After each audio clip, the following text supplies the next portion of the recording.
উপহার খুব ছোট্ট একটি শব্দ, কিন্তু এর মধ্যে লুকিয়ে আছে অনেক খুশি, অনেক আনন্দ। দুঃখ ভারাক্রান্ত মনকে এক নিমেষেই আনন্দ খুশির বন্যা বইয়ে এনে দিতে পারে ছোট্ট একটি উপহার, হোক সেটা কম দামি কিংবা বেশি দামি। উপহার পেতে কার না ভালো লাগে বলো? আমার উপহার পেতে যেমন ভীষণ ভালো লাগে, উপহার দিতেও তেমন তার থেকেও বেশি ভালো লাগে। আর সেটা যদি হয় প্রিয় মানুষের জন্য, তাহলে একটু বেশি স্পেশাল তো হতেই হবে, তাই না? আসসালামু আলাইকুম এভরিওয়ান, কি অবস্থা সবার? কেমন আছো সবাই? আই হোপ সবাই অনেক ভালো আছো। আলহামদুলিল্লাহ, আল্লাহর অশেষ রহমতে আমিও অনেক ভালো আছি। মাত্র 10 টাকায় নিজের পরাণের স্বামীর জন্য একটা উপহার রেডি করেছি, সেটাই শেয়ার করবো আজকে তোমাদের সাথে। গত 10 ফেব্রুয়ারি আমার এবং 12 ফেব্রুয়ারি আমার প্রাণের স্বামীর জন্মদিন ছিল। প্রতিবার ওর জন্মদিনে আমি ওর পছন্দের কোনো কিছু গিফট করি, তো এবার ভাবলাম যে থাক, এবার নিজের পছন্দ মতো নিজে হাতে কোনো কিছু তৈরি করে ওকে গিফট করা যাক। তো যেই ভাবনা সেই কাজ, বসে পড়লাম নিজের অস্ত্রপাতি মাল মশলা নিয়ে তাকে একটু খুশি করতে, উপহার দেওয়ার জন্য। বাই দ্য ওয়ে, তোমরা কি হ্যান্ডমেড জিনিসপত্র পছন্দ করো?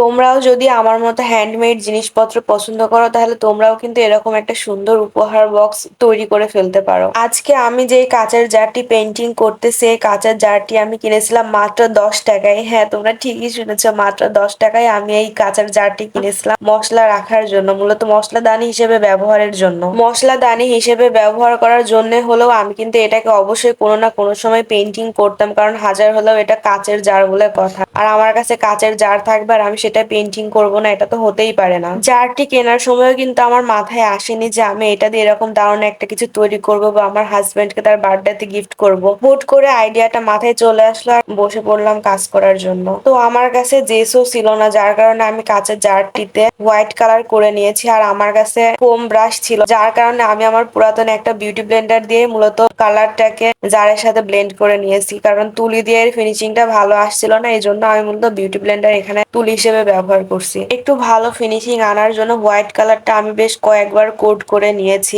বারবার অ্যাপ্লাই করে। তো অ্যাপ্লাই করা হয়ে গেলে আমি একটা কাগজ লাভ শেপ কেটে নিয়েছিলাম। লাভ শেপ গুলো যেন সবগুলো সেম সেম হয়, এই জন্য মানে সবগুলোর মেজারমেন্ট যেন সমান হয় এবং দেখতে একই রকম হয়, সেই জন্য মূলত আমি একটা কাগজে লাভ শেপ করে কেটে নিয়েছিলাম ওইটা দিয়ে ছাপ দেওয়ার জন্য। তো কাগজে কেটে নিয়ে আমি জারের উপরে বসে পেন্সিল দিয়ে লাভ গুলোর শেপ ড্র করে নিয়েছি, যেন আমি কালার করার সময় লাইনটা ভালোভাবে দেখে বুঝে সুন্দরভাবে কালারটা বসাইতে পারি। তো কাগজ আর পেন্সিলের সাহায্যে লাভ সিম্বল গুলো ড্র করা হয়ে গেলে আমি এটাতে রেড কালার করে নিয়েছি, আর উপরে এবং নিচে রেড কালার দিয়ে দুইটা বর্ডার লাইন করে নিয়েছি। জারটিকে আরেকটু গর্জিয়াস লুক দেওয়ার জন্য আমি কিছু মিরর বসিয়ে নিয়েছি গ্লু এর সাহায্যে। মিরর গুলো গ্লু দিয়ে লাগানোর সময় আমি ভিডিও ক্লিপ নিয়েছিলাম, কিন্তু এডিট করতে বসে দেখি সেই ভিডিও ক্লিপ গুলো আমার ফোনে নাই, হয়তো আমি সেভ করতে ভুলে গেছি বা কোনোভাবে ডিলিট হয়ে গেছে। যাই হোক, তোমরা দেখেই বুঝতে পারছো হয়তো আমি কিভাবে লাগিয়েছি, তোমরাও এইভাবে লাইন করে জাস্ট নিজের পছন্দ মতো লাগিয়ে নিলেই হবে। এইবার তোমরা আমার হাতে যে চিরকুট গুলো দেখতে পারছো, এর মধ্যে আমি ছোট্ট ছোট্ট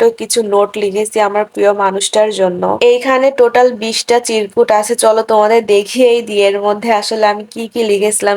আমার জারটি অনেক ছোট ছিল, যার কারণে এখানে আমি এক্সট্রা করে আর কোনো কিছু অ্যাড করতে পারি নাই। তো যাই হোক, চিরকুট গুলাই আমি অনেক কষ্ট করে খুশে খুশে ওর মধ্যে ঢুকিয়েছিলাম। তো ওর মধ্যে যদি আমি আর একটুখানি স্পেস পাইতাম, হয়তো আমি ওর মধ্যে কয়েকটা চকলেট অ্যাড করে দিতে পারতাম, বা তার সাথে আরো কিছু ফুলের পাপড়ি অ্যাড করে দিতে পারতাম। তো যাই হোক, স্পেস যেহেতু নাই, চিরকুট দিয়ে পুরো জারটি আমি ভর্তি করেছি। চিরকুট গুলো আমি লাল ফিতা দিয়ে বেঁধে নিয়েছিলাম এবং একই ফিতা দিয়ে আমি জারটির বাহিরেও একটি বউ বা পুকি তৈরি করে দিয়েছিলাম, জারটিকে আর একটু বেশি কিউট লাগার জন্য। তো এই ছিল আমার প্রাণপ্রিয় স্বামীর জন্য মাত্র 10 টাকায় তার জন্মদিনের উপহার তৈরি করার ভিডিও। হতে পারে এটা মাত্র 10 টাকার একটা উপহার যা আমি নিজে হাতে তৈরি করেছি, কিন্তু এইটা দিয়ে আমি তার মুখে কোটি টাকার হাসি দেখতে পেয়েছি। দেখো, জন্মদিন হোক বা যে কোনো স্পেশাল কোনো দিন যেটাই হোক না কেন, সবসময় যে অনেক বেশি এক্সপেন্সিভ গিফট দিতে হবে প্রিয় মানুষকে, এরকমটা কিন্তু ভুল। আসলে আমরা আমাদের চাহিদাটাকে অনেক বেশি প্রায়োরিটি দিয়ে ফেলি, কিন্তু আমরা খুব সামান্য জিনিসের মধ্যে আমাদের ভালোবাসাটাকে খুঁজে নিতে পারি। মাঝে মধ্যে কিন্তু খুব সামান্য জিনিসের মধ্যে অসামান্য অনেক কিছু থাকে।